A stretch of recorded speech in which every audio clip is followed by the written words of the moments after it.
ಇವರು ಈ ಮತ ಕಳ್ಳತನ ಇದೆಯಲ್ಲ, ಇದು ಮುಚ್ಚಾಕಕ್ಕೆ ಇವರು ಕುತಂತ್ರ ನಡೆಸ್ತಾ ಇರೋದು. ಏನಕ್ಕಂದ್ರೆ ಎಲ್ಲಿ ಅದು ಬಹಿರಂಗವಾಗಿ ಇಲ್ಲಿನೋ ಎದ್ದು ಬಿಡುತ್ತೋ ಆ ಧ್ವನಿ ಇಡೀ ರಾಷ್ಟ್ರಕ್ಕೆ ಆಗೈತು. ಏನಕ್ಕಂದ್ರೆ ಬಿಹಾರದಲ್ಲಿ ಎಲ್ಲ ಚಿಕ್ಕ ಚಿಕ್ಕ ಮಕ್ಳಿಗೂ ಹೋಗಿ ಕೇಳಿದ್ರೆ ಏನಾಯ್ತು ಅಂತ ಅಂದ್ರೆ ಬರೀ ಮೋದಿ ಅವ್ರು ಬರೀ ಭಾವಚಿತ್ರ ತೋರಿಸಿದ್ರೆ ಸಾಕು, ಓಟ್ ಚೋರ್ ಗದ್ದಿ ಚೋಡ್ ಅಂತ ಅವ್ರವ್ರೇ ಹೇಳ್ತವ್ರೆ. ಯಾರಿಗೂ ಹೇಳ್ಕೊಡೋದು ಅವಶ್ಯಕತೆನೇ ಇಲ್ಲ.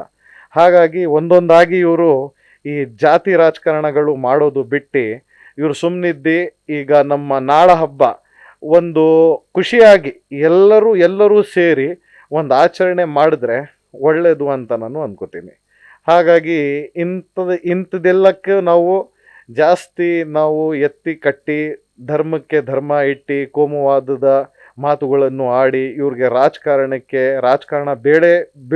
ಬೇಯಿಸ್ಕೊಳ್ಳೋದು ಇದು ಬಿಡಬೇಕು ಅಂತ ನಂದು ಖಡಕ್ಕಾಗಿ ಒಂದು ಸಂದೇಶವನ್ನು ಕರ್ನಾಟಕ ರಾಜ್ಯದ ಜನರಿಗೆ ನಾನು ಹೇಳಕ್ಕೆ ಇಷ್ಟಪಡ್ತೇನೆ ಇವತ್ತು.